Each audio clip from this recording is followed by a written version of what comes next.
Pero iba na po ang pakiramdam ko hanggang sa umiiyak na ako. Dahil po talagang hindi ko na matiis ang sakit. Ang sabi ko po sa mga anak ko, dali na ako sa doktor. Ang naubos ko sa ospital, 66,000 pero walang kagalingan. Nung magtimpla siya, pinainom niya sa akin. Nakalakad po ako. Kaya po itong kamay ko na ito, naigalaw ko na dati patay. Hindi gumagalaw. Pero ngayon, eto po, katunayan pakikita ko sa inyo.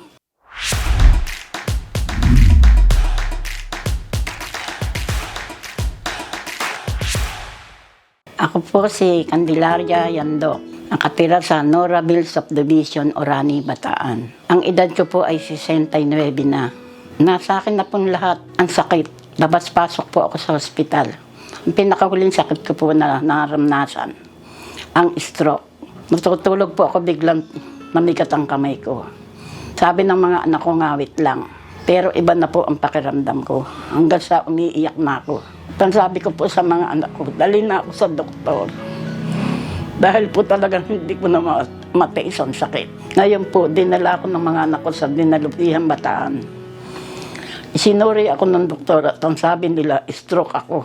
Kinumpay nila ako doon ng 3 araw. Pakiramdam ko po, hindi ako gumagaling. Hindi ko alam kung bakit. Ginawa ko po, sinabi ko sa anak ko na, iuwi nyo na ako, doon na lang ako sa bahay gamutin. Pumirma na lang po kami sa hospital. Umiiyak na ako, iniisip ko, mawawala na ako sa mundo.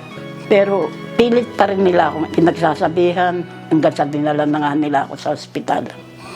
Namamaalam na ako sa mga anak ko.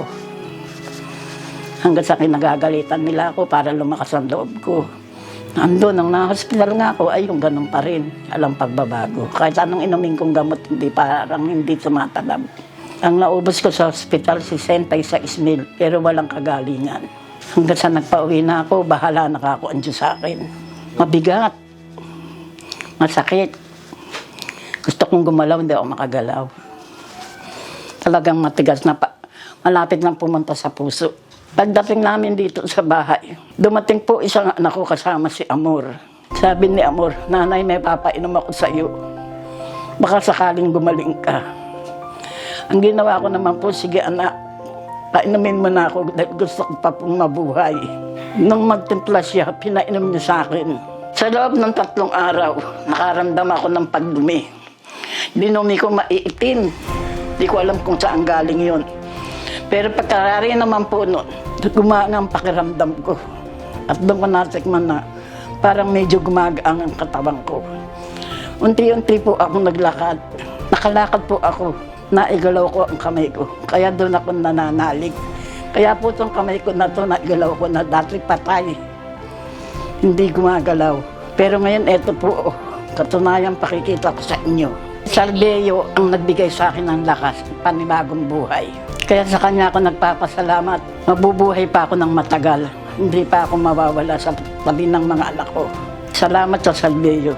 Ang inom ko po sa umaga, 3 takal ng walang bakas kinain. Tapos sa gabi, 3 takal din walang bakas pang kinain. Doon ako nakaramdam ng kaginawahan. Kaya naging magasaya uli ako ngayon. Eto kung saan na naman ako nakakarating. Basta pagdating ko sa Salveyo, agad lang hanap ko. Yung may ginawa ko, nakakatulog ako, magangang pakiramdam ko. Kung nakakalaga ako, kahit na konti-konti lang lumalakad ako dito, sa loob ng bahay ko, nakakapaghugas na ako ng plato. Gumaling ang sakit yung stroke. Naigalaw ko na siya, nailakad ko na siya. Nakakagawa na ako dito sa loob ng bahay. At wala na yung sakit na nararamdaman ko sa stroke. Wala na yung bigat. Wala na yung paninigas ng mga paa at kamay ko.